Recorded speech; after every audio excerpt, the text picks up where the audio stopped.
సన్న బియ్యం పథకం ద్వారా 24 కిలోల రేషన్ బియ్యం తీసుకుంటున్నందుకు ఎమ్మెల్యేను తన ఇంటికి ఆహ్వానించి భోజనం వడ్డించింది ఓ మహిళ. నల్గొండ జిల్లా నకరేకల్ పట్టణానికి చెందిన పల్లాల సైతులు లక్ష్మమ్మకు రేషన్ కార్డు మీద 24 కిలోల సన్న బియ్యం తీసుకుంది. నకరేకల్ ఎమ్మెల్యే వేముల వీరేశంను తన ఇంటికి భోజనానికి రావాలని ఆహ్వానించారు.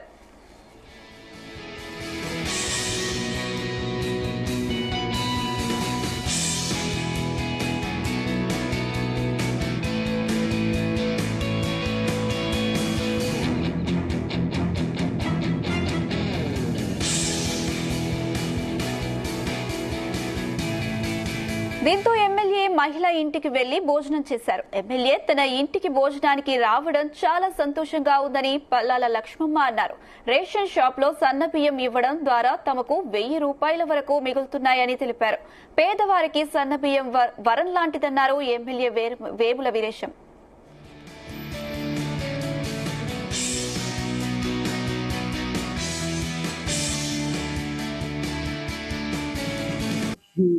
పప్పు టమాటా చారు గోంగూర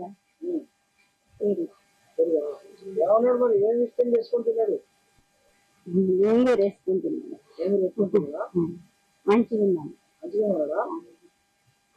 సన్న బియ్యం అన్నం బాగుందా, దొడ్డు బియ్యం అన్నం బాగుందా? సన్న బియ్యానే మంచిగా ఉంటుంది. పొలాల లక్ష్మమ్మ గారు సైదులు వీళ్ళ రేషన్ కార్డు మీద నలుగురున్నారు. 4 ఆరులో 24 కేజీల సన్న బియ్యం రావటం జరిగింది. ఈ సన్న బియ్యం వచ్చినటువంటి సంతోషంలో ఆనందంలో వాళ్ళు మమ్మల్ని పిలిచి భోజనం పెట్టడం జరిగింది.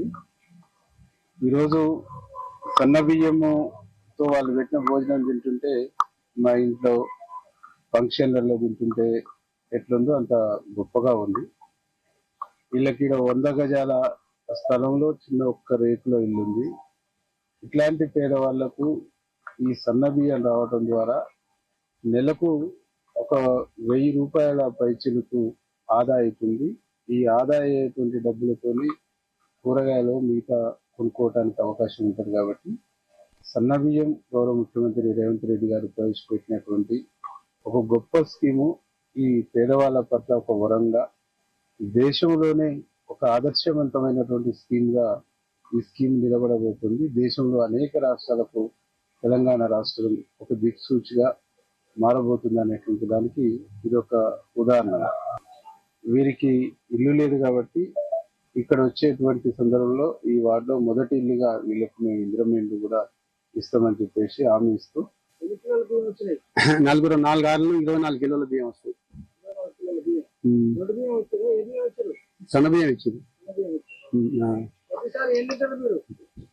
ఇవే తింటాం సార్, కంట్రోల్ బియ్యం తింటాం. ఈసారి సన్న బియ్యం, ఎప్పుడైనా దొడ్డు బియ్యం వచ్చింది. ఎమ్మెల్యే గారు వచ్చారు, సన్న బియ్యం ఉండి పెట్టినాం. పప్పు, చారు, పెరుగు, గోంగూర పచ్చడ వండి పెట్టినాం. మంచిగా ఉంది అన్నాడు, అన్నం మంచిగా ఉంది అన్నాడు.